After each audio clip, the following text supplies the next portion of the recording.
Grounded is a horror game. Imagine Honey, I Shrunk the Kids with Michael Myers stalking the younglings at every move. Well, this is what you get in Grounded, and Reggie is forever grateful because it might just be in contention for his game of the year. So let me share in today's review the wonderful and beautiful world of Grounded and explain how it has the ability to scare you senseless. So grab yourself some bug spray and let's have a chat.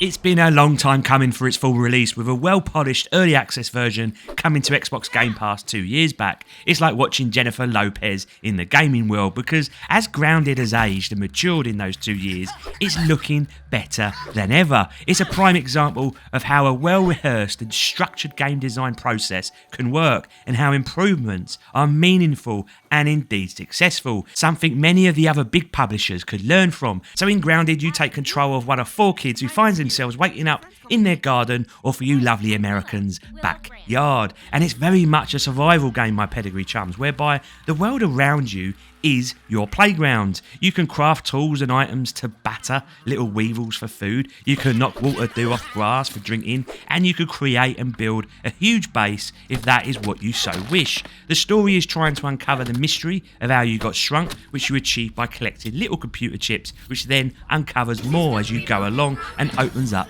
other abilities. I'll say no more to it than that. There is this beautiful parallel here though, which the game gives you, and that is choice. You can focus squarely on the story and do what is required, and that's all fun and excellent, or you can bumble about the gaff and just build shit and explore. And both options have additional choice, which is deciding if you play solo or if you play co-op with up to 3 other people. Having played both options extensively, I'm happy to report that both give you a great experience. As survival games go, it's up there with the very, very best. So why then?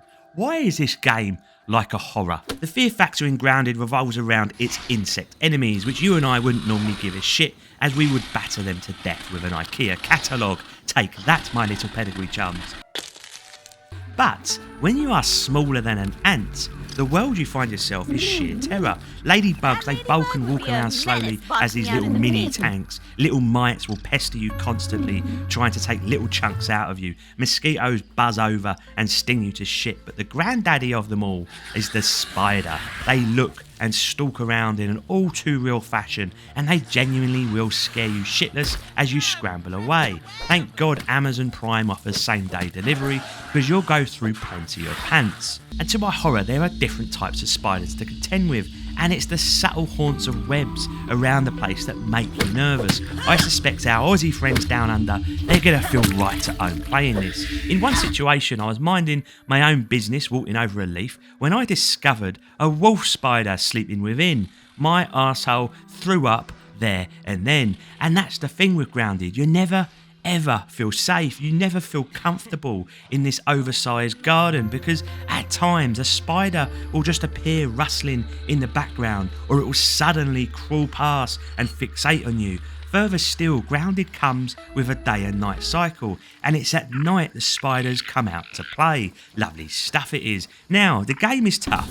These enemies, they're not easy to take down. They require the proper tools and proper defences, and so the early game can be quite difficult, which potentially is a criticism for you. But Reggie, he loves it, because too many games these days are piss easy and don't treat you like a proper adult. What makes it tricky is not just the toughness of the bugs you come across, but upon dying you always spawn and lose your backpack and every item you own. So you can go back and pick up your little backpack of goodness, but the danger will still be there. In terms of variety, there is a whole magnitude of different things to discover, and the base building is a blast. As you pick up items, you'll need to get them analysed and learn new recipes, and there is a shitload on offer here, people. Eventually you'll be building multi-floor bases with reinforced wood, with a spit roast for cooking up bug meat, or a workbench for creating weapons. Likewise, there are some genuinely useful items in here too, such as a leaf tent which you can build anywhere on the map and sell it as a respawn point. point. Speaking of which, let's talk about that map, shall we? It's split into different biomes, with the garden having an almost jungle-like feel to it, with blades of grass overwhelming your movement, or you'll have a pond area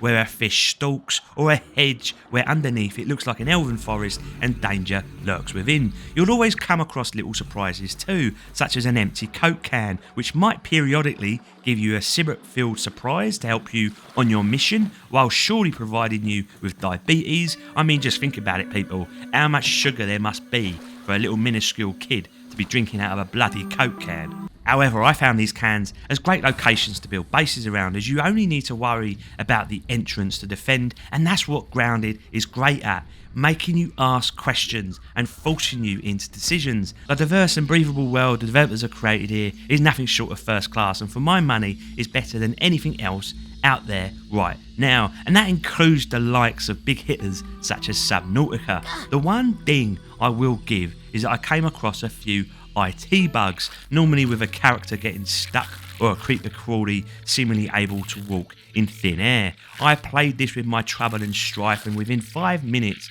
she got her hip attached to a table and couldn't move, so Reggie here, he had to give her a good few slaps to finish her off, just so that she could respawn, of course.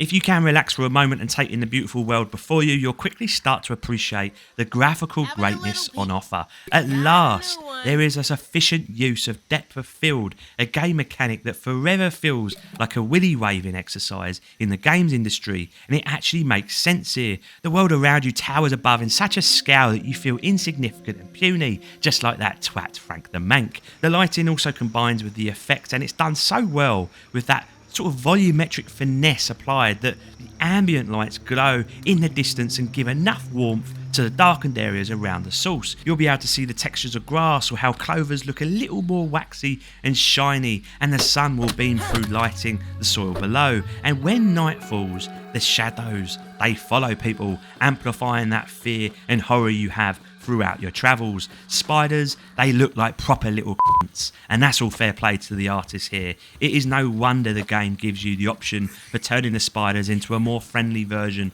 for those with arachnophobia. And in terms of optimizations, I'm impressed. Reggie here, he's got it at epic settings on a 4K screen with FSR set to ultra quality, and it ran like butter for me. Even on a laptop, I tried this out and it ran smoothly. I think the overall aesthetic here is spot on, and the colour palette is vibrant and contrasty, really emphasising those biomes I discussed earlier. Sound is the next winner in the book here, with music slowly coming in and out where needed, almost sounding a bit like Stranger Things at times, but it's the general ambient sounds in the background as birds tweet in the distance or wind gently blows through the air that really hits home. And those little critters each have their own sound, some sounding rather cute and others menacing as fuck. Spiders in particular can be heard rustling in the background as they stalk you, only to then suddenly lock in and spit white sticky stuff at you. Yes, that would be webbing, people. And that's when the chase music starts, bringing back memories of Dying Light.